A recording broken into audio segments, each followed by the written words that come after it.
Então, boa tarde. Amanda disse que é difícil calar um prefeito, né? Eu quero ver quando chegar nos governadores, porque os prefeitos estão aqui, né, prefeito? Mas aí uma prefeita professora também não vai ser fácil, não.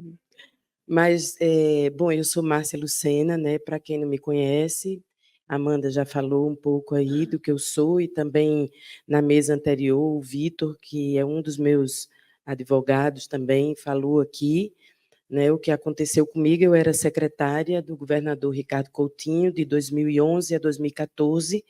Em 2019, na Operação Calvário, que tinha como objetivo prendê-lo, eliminá-lo, matá-lo, né? Então, para ser uma organização criminosa, não podia ser ele só. Então, teve que arrastar algumas pessoas e nesse momento eu era já prefeita do Conde, né? De 2017 a 2020, e todo mundo dizia assim: ah, é Ricardo de Saia, né? Porque as coisas que eu aprendi eu implantei, né? E ainda adaptei para o território municipal, né? Com as características do Conde, e isso trouxe um efeito muito positivo, especialmente na participação popular, na construção de tecnologias e mecanismos de participação, né? E eu fui presa em 2019, fiquei 5 dias no presídio, né? E depois que saí, entre a saída do presídio e as cautelares, que foi votada aqui depois o habeas corpus, né? Porque foi dado monocraticamente, depois foi votado aqui. No dia da votação aqui em Brasília, Moro estava numa reunião no GAECO, lá na Paraíba, que não era uma reunião oficial, né? Só para a gente ilustrar um pouco e saber que tudo isso não é obra do acaso, né? É uma construção realmente cheia de teias, né? Tanto que o promotor e o procurador orgulhosamente se chamam, né? Ou topam serem chamados de Moro e Dallagnol da Paraíba, né? Então, a acusação dizia que, quando eu era secretária, eu contratei um OS para administrar as escolas do Estado, né? E eu fiquei de 2011 a 2014, e essa OS foi contratada, o que não é crime, né? Foi contratada em 2017. Eu já não era mais a secretária. Curiosamente, pegando o CNPJ da empresa, que tinha na denúncia e tudo, eu botei no Google e aparece até a imagem do secretário da época assinando o contrato e acolhendo a empresa na administração do Estado. Não era eu que estava lá, né? Então, daí começa uma coisa que o Ministério Público não tem que explicar, em conluio com a imprensa, vai fazendo da sua vida o que quer, né?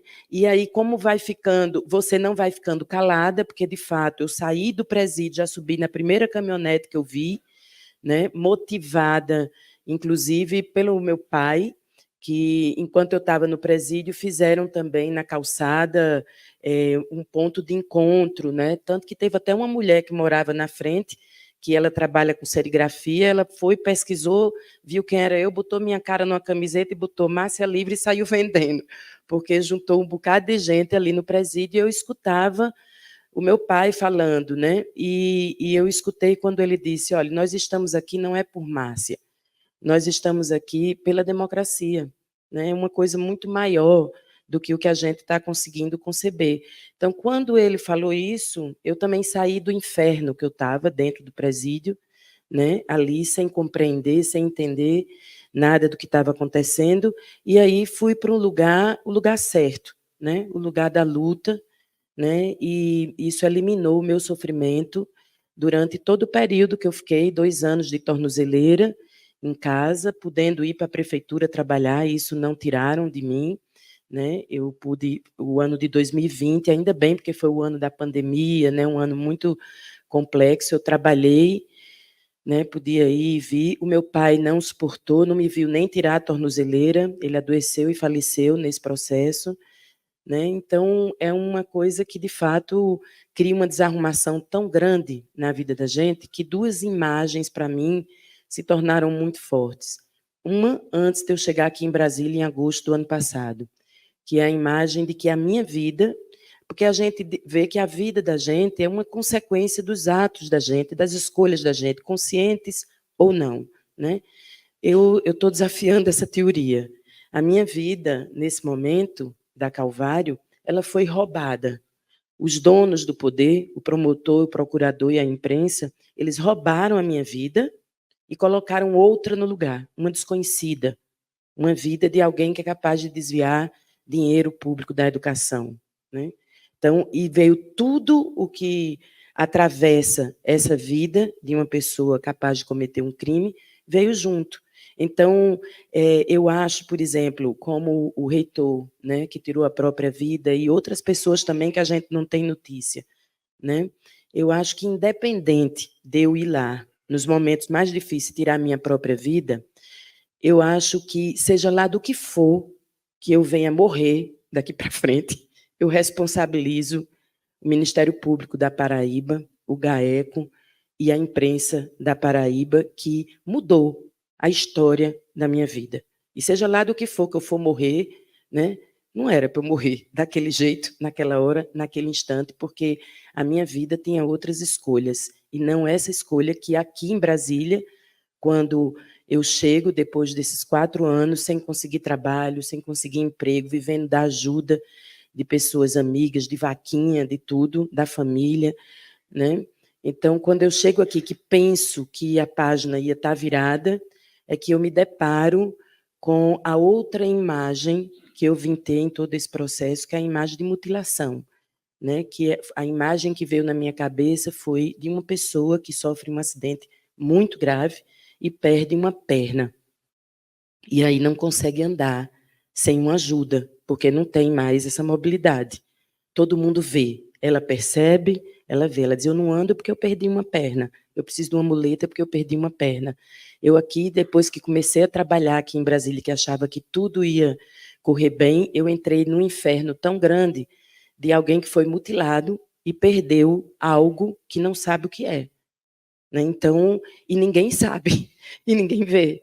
E quando você está vivendo um processo de prisão, de dor, de escanteamento muito grande, muita gente se solidariza. Eu tive muita ajuda, muito apoio, porque todo mundo estava vendo o tiro, a facada e o sangue correndo.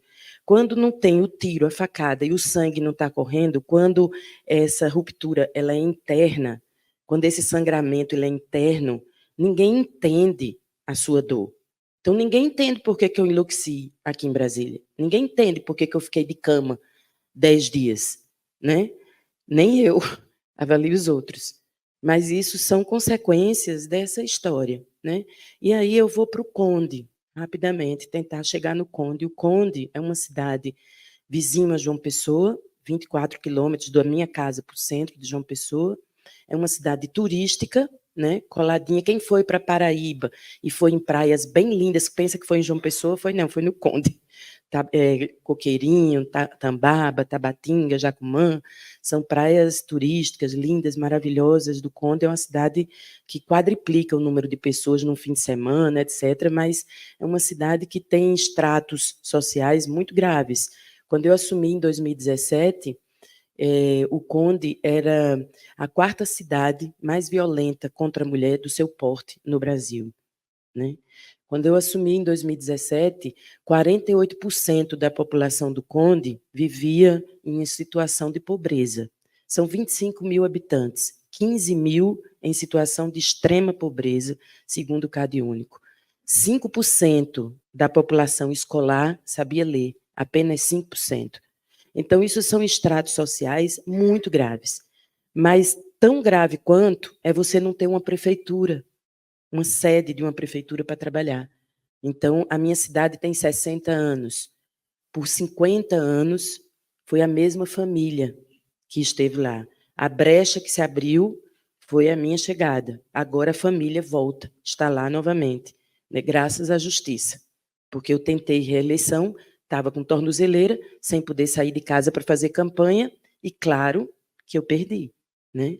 Então, quando eu perco a eleição, e é esse o tema dessa mesa, o grande mal que o lawfare faz de interferência num processo eleitoral não é simplesmente você perder uma eleição, Porque a gente, quando está na disputa, a gente está para ganhar e para perder. Mas eu, pelo menos, eu vejo a política como um espaço e uma oportunidade pedagógica também, de formação cidadã. Então, você está para ganhar e para perder. O maior problema é o que perde a população. Isso nós vimos na Paraíba com o governador Ricardo Coutinho, o que ele conseguiu fazer, o que ele conseguiu realizar, e, de repente, por causa dessa interferência, o Estado regride. E no Conde, a mesma coisa. Eu pego uma cidade com 84 milhões de multas, que chega na minha mesa, multas de 20 anos, 30 anos, chega toda de uma vez, certamente porque o ciclo de sustentar essas multas na gaveta tinha sido rompido. Então, chega de uma vez, multas com o governo federal e estadual, né? Uma cidade que não tem sede de prefeitura, porque ela foi, depois que a prefeita perdeu as eleições para mim, ela doou ao Tribunal de Justiça sem sem uma forma legal, doou assim, olha, vem aqui para vocês, e eles foram e entraram, né? Então, não tinha uma grande fogueira no dia 2 de dezembro de 2017, quando eu entro na Secretaria de Educação, que era o único prédio público que a cidade tinha, né, fora as escolas. Quando eu chego lá, tem uma imensa fogueira, né, as cinzas de uma fogueira, com todos os documentos públicos queimados, os carros todos de frente um para o outro, com batidas propositais, os ônibus todos com água e terra dentro do motor, assim como o trator e todas as máquinas agrícolas, que eram poucas, mas estavam todas danificadas. Tudo isso eu tornei público, Ministério Público Estadual, Ministério Público Federal, Polícia Federal e imprensa. Semana passada eu participei de uma oitiva perguntando por que eu não tinha prestado contas de um recurso para assistência social que chegou em 2016, que era para prestar conta em 2017.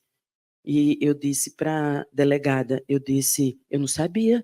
E eu informei que eu não sabia, porque não teve nenhuma passagem de informação, e eu denunciei isso, e o buraco está chegando agora, né? Então, com toda essa realidade no Conde, nós conseguimos, em 2 anos, tirar, por exemplo, o IDEB, que era o penúltimo IDEB do Estado. Nós temos 223 municípios. O Conde tinha o penúltimo IDEB, né? Em 2 anos, veio para o 73º lugar, e em 4 anos eu deixei em 23º lugar. Ou seja, é um salto que o próprio IPEA... É um salto nos índices de educação que o próprio IPEA estranhou também. Disse, o que é que você está fazendo aí? O que é que você consegue fazer aí? Né? Então, todos os índices, em todas as políticas, nós mudamos, inclusive equilibramos o município na área fiscal, na área econômica, de tal maneira que eu reformei todas as escolas, todas as unidades básicas de saúde, fiz concurso público nacional de urbanismo para o centro da cidade, para a primeira UBS quilombola do Brasil, e fiz um espaço especialmente para a Covid, inclusive o Conde era o município de toda a região metropolitana, não temos hospitais no Conde, era um município de toda a região metropolitana com menor índice de internações, né, em João Pessoa, porque a gente corria para lá, como vários municípios, o menor índice de casos, porque eu fiz o georreferenciamento, busca ativa e tinha esse controle bem direitinho, e o menor índice de mortes na Covid. E foi uma briga com a justiça, porque eu fechei a cidade em março. Quando começou março de 2020, eu fechei a cidade, só entrava quem morava ou quem trabalhava lá, e a promotora foi para a justiça para abrir. E aí começaram os casos de Covid, né? Então, com tudo isso, ao sair, quando eu perdi as eleições e saí da prefeitura, a minha sucessora, ela encontrou o município absolutamente equilibrado e 43 milhões em caixa para ela poder trabalhar. E todas as obras que estavam em andamento, com dinheiro para finalizar a obra e equipar o bem que estava sendo feito, né? E ainda por cima, nós conseguimos mudar coisas muito significativas na saúde, e por isso eu respondo, hoje não é mais tráfico de droga, porque mudaram a tipologia, não sei, da denúncia, da acusação, mas nós implantamos um programa chamado Farmácia Viva, que os agentes comunitários de saúde, eles eram integrados dentro da unidade básica de saúde, assim como o médico e a enfermeira, e junto com a Universidade Federal, durante os 4 anos, nós desempenhamos um trabalho de plantação, colheita, tratamento e formulação de medicamentos fitoterápicos, dentre eles um chamado Acalma Vida, que nós conseguimos reduzir em 30% os usuários de Rivotril, por exemplo. Então, por isso, quando a promotora mandou, sem ordem judicial, invadir a farmácia com a polícia e tirar os medicamentos que estavam separados, porque eram vencidos, claro, um ano de pandemia, né? E, além disso, um projeto exitoso para a saúde da população, sobraram medicamentos. E estava lá com a plaquinha, com a data de incineração e tudo. No meio tinha algumas caixas de Rivotril, né, que na nossa legislação de drogas é considerado droga, né? E a promotora, baseado no depoimento de um vereador, disse que eu estava vendendo esses remédios vencidos e, por conta disso, eu fui indiciada por tráfico de droga, né? Então, assim, são mais 5 processos, um de livro didático, né, que, na verdade, eu aderi a uma ata do FNDE, portanto, se tinha sobrepreço, não fui eu, foi aqui o Fundo Nacional de Educação, né? Eu aderi à ata, como muitos prefeitos e prefeitas fazem, porque essa metodologia é para que o aluno chegue no primeiro dia de sala de aula e lá esteja merenda, fardamento e todo o material que ele precisa, né, para acelerar esse processo. E o outro, que é de compra de medicamentos, porque diz que o Lifesa, que é o laboratório, que é um laboratório de economia mista, né, fazia parte dessa organização criminosa, mas no mesmo período que eu comprei, mais 9 municípios e a Universidade Federal da Paraíba comprou no Lifesa também, mas só eu respondo por isso, né? E de descarte de medicamentos, que é esse do... Então, quando tudo isso acontece, você é o tempo todo chamada de bandida, né? Eu ia trabalhar, ia, claro, com a tornozeleira, porque eu não descobri um jeito de deixar a perna em casa, né? Então, eu ia com a tornozeleira. Então, eu tinha sempre fotos, assim, nos blogs, me lembro bem de um que era Sem Vergonha, era o título da manchete, pequenininho, tinha prefeita do Conde vai trabalhar de vestido com tornozeleira à mostra. Eu digo, tá, os caras botam a tornozeleira na minha perna, ainda quer dizer que roupa eu tenho que vestir? É de lascar, né? Então, esse tipo de coisa aconteceu o tempo todo. E se acentuou durante a campanha de reeleição, quando o Ministério Público gritou, Eureka, descobri que ela é culpada mesmo. Está aqui, fez uma outra denúncia com uma foto de um caderno que eles tinham levado, que, por sinal, essas coisas todas que foram presas 4 anos atrás. Segunda-feira, minha irmã conseguiu ir buscar, né, no TRE, mas tinha lá escrito com minha letra, Adeilda Pessoa de Daniel. Daniel é o nome do rapaz da Cruz Vermelha que motivou e é o delator de toda essa coisa da Calvário. Mas ele não é o único Daniel que existe no mundo. O Ministério Público teve certeza que era, porque fez uma denúncia dizendo que essa Adeilda, possivelmente, era uma advogada desse Daniel, que morava no Conde, para me ajudar a fazer os atos ilícitos, né? Por curiosidade, de novo, na denúncia, além de CPF, CNPJ do escritório dessa moça, tinha também o telefone dela. E eu liguei para ela, e aí do outro lado a pessoa diz, prefeita? Pois não, prefeita. Aí eu disse, quem é você? Ela disse, Adeilda. Eu disse, que Adeilda? Ela disse, Adeilda de Mata da Chica, que é uma zona rural do Conde. Era uma professora de educação básica do município, e Daniel era o vereador que pediu para ela assumir a direção da escola, né? Então, a Adeilda era pessoa de Daniel, só que Daniel era o vereador e a Adeilda era a professora. E o CNPJ do escritório da advocacia é uma lojinha de uma porta no centro do Conde, que ela vende pijaminha para criança que ela compra em Pernambuco e vende lá. Nada disso é explicado, nada disso é dito. Resultado, que ela já pegou no microfone. Quando chega na eleição, com tudo isso, eu perco. Quando eu perco, o caos, né? A gente vinha num processo de participação popular, nós criamos uma lei de gestão compartilhada com grupos de WhatsApp. Você quer falar, quer se meter na gestão? Ótimo. Crie um grupo de WhatsApp aqui na Secretaria de Comunicação, traga os documentos e eu sou obrigada, por força da lei, a botar o secretário responsável por aquilo que você está acompanhando dentro do grupo. E se for uma obra, a empresa que ganhou licitação, o engenheiro responsável está lá dentro também.